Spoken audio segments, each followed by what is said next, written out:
मानता हूं कि एक स्टूडेंट को 5 जो मेजर चीज़ें हैं इनको ध्यान में रखना है, इन फैक्टर्स को ध्यान में रखना है। ये डायमेंशंस उसकी तैयारी में होना जरूरी है।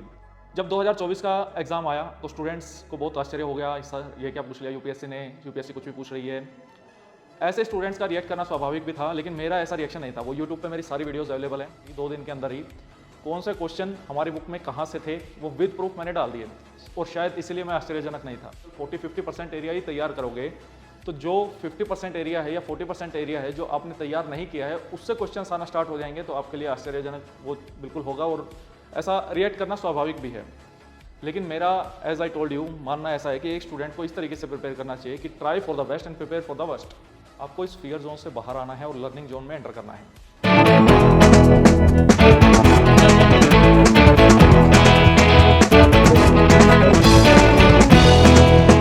जय हिंद everyone, welcome back to AVKS academy. मैं नवीन शोकंद एक बार फिर से स्वागत करता हूँ एवीकेएस के इस प्लेटफॉर्म पे। इस वीडियो में मैं थोड़ा हमारे बारे में बात करूँगा, एवीकेएस के बारे में बात करूँगा। तो ये वीडियो बाकी वीडियोस से थोड़ा डिफरेंट रहने वाली है। आपके एग्जाम में जब मैं ये वीडियो रिकॉर्ड कर रहा हूँ ऑलमोस्ट 145 डेज बचे हुए हैं, लेकिन मैं रफली मान के चलता हूँ कि 140 डेज ही हमारे एग्जाम में है, क्योंकि 4-5 दिन तो इधर उधर हो जाते हैं। इस टाइम पे कुछ स्टूडेंट्स, ऑफ कोर्स बहुत सारे स्टूडेंट्स हैं, इधर उधर से कोर्सेज भी परचेज करेंगे, कुछ स्टूडेंट्स सेल्फ स्टडी प्रेफर करेंगे, एटसेट्रा एटसेट्रा। स्टूडेंट्स की अपनी अपनी डिमांड्स हैं, मल्टीपल फैक्टर्स हैं, उन फैक्टर्स के बेसिस पे ये डिसीजन लेते हैं। जो स्टूडेंट्स सेल्फ स्टडी को प्रेफर करते हैं उनके लिए मैं self study plan already provide करवा चुका हूँ। अब वो जाके अपनी तैयारी स्टार्ट कर दीजिए। पेपर 1 पेपर 2 को साथ में लेके आपको चलना है। फिर भी आपका सेल्फ स्टडी से रिलेटेड कोई बेसिक डाउट है कि मुझे कितने मंथ्स के करंट अफेयर कवर करने हैं, या आप किसी पर्टिकुलर सब्जेक्ट में डिफिकल्टी फेस कर रहे हैं, तो आप कमेंट सेक्शन में बता दीजिए। उस चीज़ के रिगार्डिंग मैं वीडियो बना दूंगा, मैं बना दूंगा या अपनी टीम से बनवा दूंगा, इट डजेंट मैटर। आपको उस सवाल का जवाब मिल जाएगा, ये सबसे इंपॉर्टेंट है। इसके अलावा अगर आपको डेडिकेटेड पेपर 2 में बिल्कुल भी कॉन्फिडेंस नहीं आ रहा है, उसके रिगार्डिंग आपको एक वीडियो चाहिए, तो मैं वो वीडियो बना दूंगा। आप कमेंट सेक्शन में उसके बारे में बता सकते हैं। मेरी मोटिवेशन या मेरा डिसिप्लिन आपको यूट्यूब पे लास्ट 1 वीक में दिखे गया होगा, टेलीग्राम चैनल पे दिखे गया होगा। आप अब चांस है कि अब मौका है कि आप अपना डिसिप्लिन किस तरीके से दिखाते हैं। पहले मैं आपको अपने काम करने का तरीका बता दूं। मेरे काम करने का तरीका एक लाइन पे डिपेंड करता है, try for the best and prepare for the worst.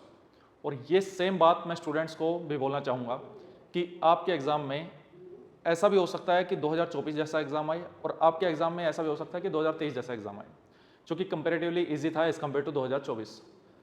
जब 2024 का एग्ज़ाम आया तो स्टूडेंट्स को बहुत आश्चर्य हो गया, सर ये क्या पूछ लिया यूपीएससी ने, यूपीएससी कुछ भी पूछ रही है। ऐसे स्टूडेंट्स का रिएक्ट करना स्वाभाविक भी था, लेकिन मेरा ऐसा रिएक्शन नहीं था। वो यूट्यूब पे मेरी सारी वीडियोस अवेलेबल हैं। मैं जो भी बात बोलता हूँ फैक्ट्स के बेसिस पे बोलता हूँ, मैं अपनी बात से पीछे नहीं हटता हूँ। और अब जाके वो चेक कर सकते हैं कि मैंने इतना ऐसा रिएक्शन नहीं दिया। सारे जो टीचर्स थे शायद यूट्यूब पे और स्टूडेंट्स थे, ऐसा रिएक्शन आया कि जैसे पता नहीं क्या पूछ लिया हो। और उसके 24 आवर्स के अंदर ही या विद इन 48 आवर्स ही, 2 दिन के अंदर ही कौन से क्वेश्चन हमारी बुक में कहाँ से थे वो विद प्रूफ मैंने डाल दिए, और शायद इसलिए मैं आश्चर्यजनक नहीं था। क्योंकि चीज़ों को जब आप सिलेक्टिव वे में तैयार करोगे, जब आप बिल्कुल कैलकुलेटिव मैनर में चीज़ों को तैयार करोगे, आप सिलेबस का केवल 40-50% एरिया ही तैयार करोगे, तो जो 50% एरिया है या 40% एरिया है जो आपने तैयार नहीं किया है उससे क्वेश्चन आना स्टार्ट हो जाएंगे, तो आपके लिए आश्चर्यजनक वो बिल्कुल होगा, और ऐसा रिएक्ट करना स्वाभाविक भी है। लेकिन मेरा एज आई टोल्ड यू मानना ऐसा है कि एक स्टूडेंट को इस तरीके से प्रिपेयर करना चाहिए कि try for the best and prepare for the worst.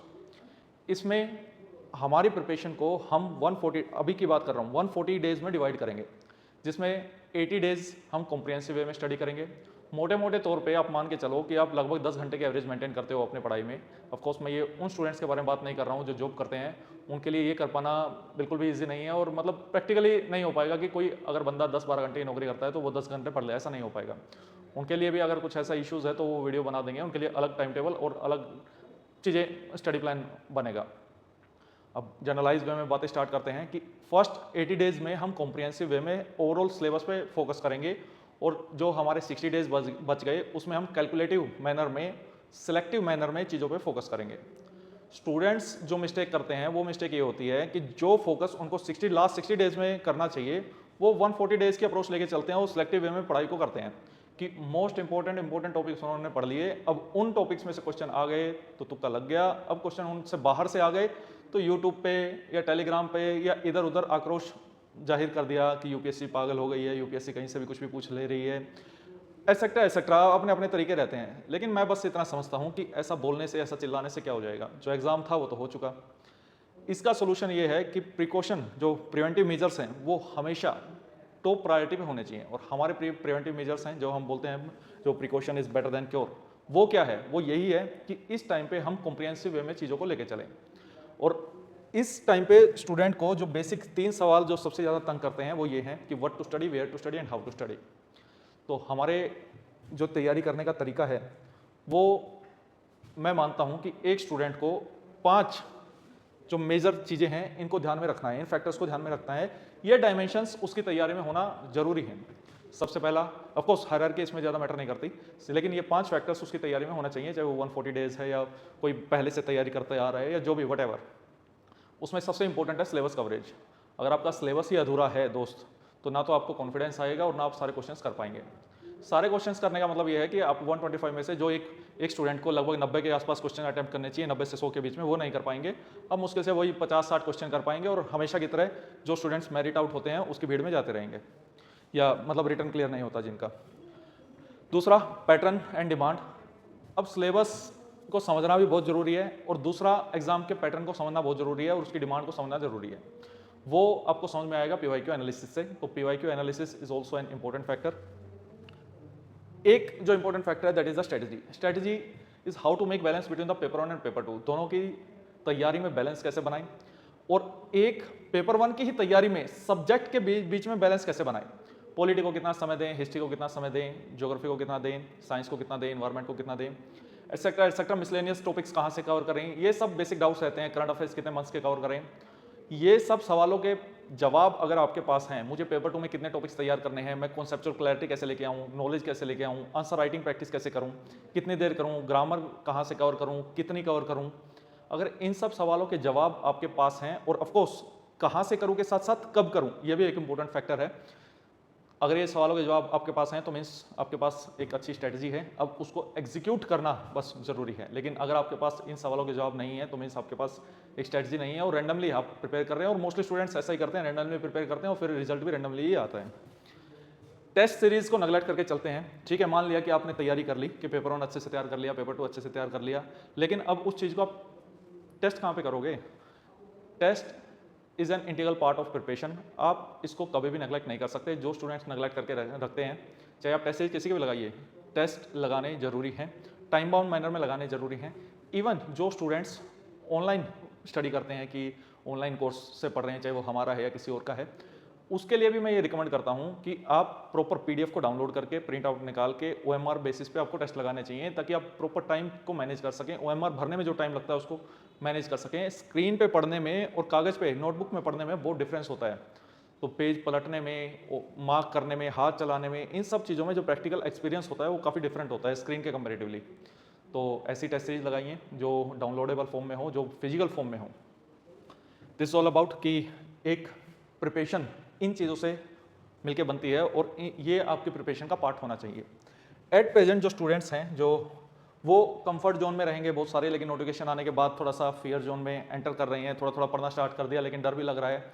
इतनी अच्छी अपॉर्चुनिटी है, 357 वैकेंसीज हैं, थोड़ी बढ़ भी सकती हैं, मतलब रफली इस बारे में हम बात कर चुके हैं तो दोबारा टाइम नहीं लगाएंगे। चलो मान लेते हैं 360 के आसपास वैकेंसीज हैं। हमें पता है कि लगभग इतना स्कोर हमको अचीव करना है, और अब उसके लिए तैयारी करना, समटाइम्स किसी स्टूडेंट को लगेगा समय कम है, एटसेट्रा एटसेट्रा। आपको इस फियर जोन से बाहर आना है और लर्निंग जोन में एंटर करना है। लर्निंग जोन में एंटर करने के लिए आपके पास एक सही मायने में सही डायरेक्शन का होना बहुत ज़रूरी है, विद एनर्जी, कि आपको लगभग 8 से 10 घंटे तो पढ़ना ही पढ़ना पड़ेगा। उसमें तो आप नेगलेक्ट कर ही नहीं सकते, चाहे आप किसी हमारे साथ पढ़िए कोर्स में, या आप खुद से पढ़िए या किसी और के साथ पढ़िए। पढ़ाई तो सब में कॉमन फैक्टर रहेगी ना, आप उसको नेगलेक्ट नहीं कर सकते। और नेक्स्ट लर्निंग फेज के बाद आएगा आपका ग्रोथ जोन, और ग्रोथ जोन आप तभी एंटर कर पाएंगे जब आप टेस्ट प्रॉपरली लगा रहे हैं, टाइम से लगा रहे हैं, और उन पे काम कर रहे हैं, उनके प्रॉपर एनालिसिस कर रहे हैं और उनसे ग्रो कर रहे हैं। अब मैं हमारे बारे में बात कर लेता हूँ कि अबाउट एवीकेएस। एवीकेएस का इस समय जो एवीकेएस के साथ तैयारी करना चाहते हैं, ऑनलाइन डेडिकेटेड बैच है, अभ्यास बैच है। क्या ऐसी चीज़ है जो हमें थोड़ा दूसरों से अलग बनाती है, उसके बारे में बात कर लेते हैं। We are dedicated towards the CAPF। CAPF की एकमात्र ऐसी एकेडमी है जो ऑफलाइन ऑनलाइन मोड में कनेक्ट करवाती है, बहुत सारे अपने एकेडमिक प्लेटफॉर्म्स को ऐसा देखा होगा कि एक कोर्स बना दिया, अब वही कोर्स सीडीएस के लिए भी है, वही कोर्स एनडीए के लिए भी है, वही कोर्स एसएससी के लिए भी है, वही कोर्स सीएपीएफ के लिए भी है, बस चिपका दे रहे हैं। अब कोई कितने भी पैसे में उसको चिपका दे रहा है, बस हो गया। अब बात यहाँ पे ये है, वो उनका काम करने का तरीका है, हमारा काम करने का तरीका है we are exclusive for the CAPF, और हमारी जो टीम है it is dedicated for the CAPF only. हर सब्जेक्ट के लिए अलग टीचर अवेलेबल हैं, और इसमें अभ्यास बैच में आपको डेडिकेटेड क्लासेस मिलेंगी, चाहे वो पेपर 1 की या पेपर 2 की है। कॉम्प्रिहेंसिव में जो सिलेबस मैंने बोला था वो कंप्लीट करवाया जाएगा, और चाहे इसमें मेजर सब्जेक्ट्स हैं, माइनर सब्जेक्ट्स हैं, मैक्रो लेवल पे हो या माइक्रो लेवल पे हो, हर एक चीज़ आपकी कवर होगी। दूसरा, इसमें आपकी बुक्स हैं, मटेरियल है। ये लास्ट ऐसा बैच है जिसमें आपको बुक्स आपके घर पे डिलीवर होंगी। इसके बाद जो बैचेज आएंगे, मंजिल बैच आते हैं, वो रिविजनल पर्पज से होते हैं, वो फ्रेशर के लिए नहीं होते हैं, तो उसमें बुक्स हम नहीं देते हैं। तो जो स्टूडेंट्स इनरोल करना चाहते हैं वो गिवन नंबर पर कॉल कर सकते हैं या ऐप डाउनलोड करके इसमें इनरोल कर सकते हैं। बुक्स आपके घर पे डिलीवर होगी, उनसे बाहर आपको कुछ पढ़ने की आवश्यकता नहीं है। दूसरा, टेस्ट सीरीज इसमें आपको मिलेगी, चाहे वो पेपर 1 की है, पेपर 2 की है, और पेपर 2 की सारे टेस्ट इवेलुएट होंगे, ऐसा नहीं कि आपको प्रैक्टिस कर लेनी है। पेपर 2 की बुक भी आपके घर पे डिलीवर होगी, वो अप्रैल में आएगी। पेपर 1 की बुक आपको इमीडिएटली आ जाएगी जब आप इनरोल करेंगे उसमें और अपना एड्रेस भेजेंगे। इसके अलावा the most important thing is the paper 2 preparation. Paper 2 में टोटल इसमें 3 मेंटर्स हैं, 3 टीचर्स हैं जो आपको गाइड करेंगे, एक्स असिस्टेंट कमांडेंट विनय इंग्लिश सर। वो आपके लाइव सेशंस लेंगे वीकली बेसिस पे, वीक में 2 सेशंस आपके लाइव रहेंगे। मेरी क्लासेस आपको रिकॉर्डेड फॉर्म में मिलेगी। दिल्ली में मैं जो भी ऑफलाइन में पढ़ाऊंगा वो सारी चीज़ें आपको रिकॉर्ड होकर मिलेंगी, जो कि कंटेंट फॉर्म में आपके लिए अवेलेबल रहेंगे। इसके अलावा शशांक सर जो आपको ग्रामर, प्रीसेस और कॉम्प्रिहेंशन इन चीज़ों के लिए तैयार करेंगे और सारा सिलेबस कवर करवाएंगे। तो it's a one stop solution for your CAPF preparation. अब स्टूडेंट्स की डिमांड के according we have various batches, कि हमारे पास बहुत सारे स्टूडेंट्स ये कहते हैं सर पेपर 1 मैं अपने पेज पे तैयार करना चाहता हूँ, पेपर 2 मैं ऑफलाइन करना चाहता हूँ। ऐसा स्टूडेंट्स इसलिए भी बोलते हैं कि पेपर 2 इज ऑल अबाउट कि आपको आंसर राइटिंग अच्छे से करनी है, और कोई मुझे चाहिए जिसके रेगुलर बेसिस पे मैं मेंटर के टच में रह सकूँ, और पेपर का नेचर भी ऑफलाइन है। तो इसमें ये एक हाइब्रिड बैच है जिसमें पेपर 1 की क्लासेस आपको रिकॉर्डेड फॉर्म में मिलेंगे, और लाइव डाउट सेशंस होंगे। इसमें जो भी आपको डाउट आते हैं आप टीचर से उस सेशंस में क्लियर कर सकते हैं। बाकी सारी चीज़ें आपको ऑफलाइन मोड में मिलेंगी, कि आपकी पेपर 2 की जो क्लासेस हैं वो आपका प्रॉपर सेशन चल रहे हैं दिल्ली में ऑफलाइन में। इसके अलावा जो टेस्ट सीरीज है वो भी ऑफलाइन में आपकी कंडक्ट करवाई जाएगी, प्रॉपर 16 मार्च से वो टेस्ट सीरीज स्टार्ट हो रही है, और पेपर 1 पेपर 2 दोनों की टेस्ट सीरीज इसमें इंक्लूड है। बुक्स दोनों की इंक्लूड है, हार्ड कॉपी फॉर्म में आपको मिलेगी, मेंटरशिप इंक्लूड है। इसके अलावा आफ्टर एग्जाम गाइडेंस जो भी इंटरव्यूज़ हैं, मॉक इंटरव्यूज़ हैं या इंटरव्यू प्रिपरेशन है, वो सब ऑफलाइन मोड में दिल्ली में होगा। तो hybrid batch is also available, given number पर कॉल कर सकते हैं। बहुत सारे स्टूडेंट्स ऐसा बोलते हैं सर मुझे केवल पेपर 2 का कोर्स लेना है, I am well prepared for the paper 1, तो मुझे ऑनलाइन मोड में पेपर 2 की प्रिपरेशन करनी है। तो Lakshya batch is there. Of course offline और ऑनलाइन में फीस का डिफरेंस रहेगा, और ऑनलाइन थोड़ा अफोर्डेबल रहेगा एज कम्पेयर टू ऑफलाइन। उसके वेरियस रीजंस हैं, आपको भी पता है, मुझे भी पता है कि आप कोई मूवी थिएटर में जाके देख रहे हैं तो वो एक्सपीरियंस अलग है, घर पे टीवी पे देख रहे हैं तो वो एक्सपीरियंस अलग है। कंटेंट, मूवीज़ का कंटेंट दोनों सेम रहता है, सेम यहाँ पे लेक्चर्स जो रहते हैं वो दोनों में कंटेंट में कोई कमी नहीं है, कंटेंट दोनों में सेम रहेगा। मीन्स जो स्टूडेंट्स ऑफलाइन आ सकते हैं, आना अफोर्ड कर सकते हैं या आने में मतलब कंफर्टेबल है, तो वो उसके लिए मोस्ट रिकमेंडेड है ऑफलाइन। लेकिन जो स्टूडेंट आ ही नहीं सकते दिल्ली में किसी भी कारण से, चाहे वो जॉब करता है XYZ फैमिली रीजंस की वजह से, तो उसके लिए आपका ऑनलाइन अच्छा ऑप्शन है। लेकिन टेस्ट मैं फिर से बोलूँगा, प्रिंट निकाल के आपको टेस्ट लगाने हैं, तो इसमें प्रॉपर टेस्ट सीरीज भी इंक्लूड है पेपर 1 पेपर 2 की। भले ही ये पेपर 2 का कोर्स है लेकिन इसमें टेस्ट सीरीज आपको पेपर 1 की भी मिलेगी, करंट अफेयर्स पेपर 1 के भी मिलेंगे, तो बाकी सब चीज़ें आपको दी जाएंगी इसमें। बुक्स इसमें पेपर 2 की ही इंक्लूड है क्योंकि पेपर 2 का कोर्स है, पेपर 1 की बुक्स इसमें इंक्लूड नहीं है। नेक्स्ट, बहुत सारे स्टूडेंट्स अभी ये सब बैचेस के लिए आप गिवन नंबर पे कॉल कर सकते हैं, और as I told you paper 2 में तो स्पेशल एक्सपर्टीज़ है और हर एक टीचर इतना एक्सपीरियंस है। अब काम ही एक ही है, पूरे दिन में एक ही काम है, पेपर सीएपीएफ के लिए चीज़ें तैयार करनी है, सीएपीएफ एस्पिरेंट्स को कैसे बेहतर बनाया जा सके, अपने आप को कैसे बेहतर बनाया जा सके, कैसे एक बेहतर रिजल्ट दिया जा सके, क्योंकि पास्ट एक्सपीरियंस भी ऐसा रहा है। 2015 से हम सीएपीएफ के फील्ड में हैं और आप हमारा रिजल्ट आपने हमारी वेबसाइट पर जाके चेक कर सकते हैं, रिव्यूज़ के बारे में चीज़ों को देख सकते हैं, आपको आइडिया आ जाएगा अबाउट द एवीकेएस। यूट्यूब चैनल देखेंगे, टेलीग्राम चैनल देखेंगे, तो जो स्टूडेंट्स, ये तो सबके लिए रिकमेंडेड है, मतलब प्रतिभा टेस्ट सीरीज से बेहतर टेस्ट सीरीज मार्केट में अवेलेबल नहीं है। इसमें आप इवेलुएटर से बात भी कर सकते हैं, जो पेपर 2 का आपका इवेलुएशन होगा। हालांकि ऑनलाइन मोड में ऑफलाइन मोड में दोनों में अवेलेबल है, लेकिन टेस्ट सीरीज तो आपको ऑफलाइन ही लगानी चाहिए दोस्त। अगर आप दिल्ली आ सकते हैं तो मोस्ट रिकमेंडेड है। प्राइस में ऑनलाइन ऑफलाइन में बहुत ज़्यादा डिफरेंस होता नहीं है, तो ऑफलाइन इज़ मोस्ट रिकमेंडेड। लेकिन किसी कारण से दिल्ली आ ही नहीं सकते तो ऑनलाइन में भी घर पे प्रिंट लगा के निकालना है। ऐसा नहीं है कि हमारे पास ऐप में ये टेस्ट अवेलेबल नहीं है, वो रहेगा, वो आपको शो करेगा, आप जितनी बार देना चाहें उतनी बार दे सकते हैं। लेकिन as a mentor it's my recommendation कि वो जो स्क्रीन पे आप टेस्ट लगाएंगे और जो प्रिंट लगा के निकाल के टेस्ट लगाएंगे, दोनों में दिन रात का अंतर रहेगा आपके एक्सपीरियंस में। तो this is the about the test series. इसके साथ आपको monthly current affairs complimentary form में दिए जाएंगे। अब स्टूडेंट्स के डाउट रहते हैं कि सर हिंदी मीडियम में भी टेस्ट सीरीज अवेलेबल है क्या? यस, हिंदी मीडियम में भी टेस्ट सीरीज अवेलेबल है, तो इंग्लिश मीडियम में भी अवेलेबल है। जो करंट अफेयर बुकलेट्स हैं वो हिंदी में भी अवेलेबल है, वो इंग्लिश में भी अवेलेबल है। अब जिस आपके पास दोनों एक्सेस रहेंगे, अब जो यूटिलाइज करना चाहें वो यूटिलाइज कर सकते हैं। This is all about the today's video. फिर भी आपका कोई स्पेसिफिक डाउट है, क्योंकि अब तो आप गिवन नंबर पे कमेंट में बता सकते हैं। We will make video on that particular topic. और फिर भी जो हमें लगता है कि जो नेसेसरी टॉपिक्स हैं जिन पे बात करनी चाहिए, वो विद टाइम हम आपके प्रिपरेशन में आपके साथ हैं और उस पर हम बात करते रहेंगे। And again I will conclude with the same line, try for the best and prepare for the best. जय हिंद।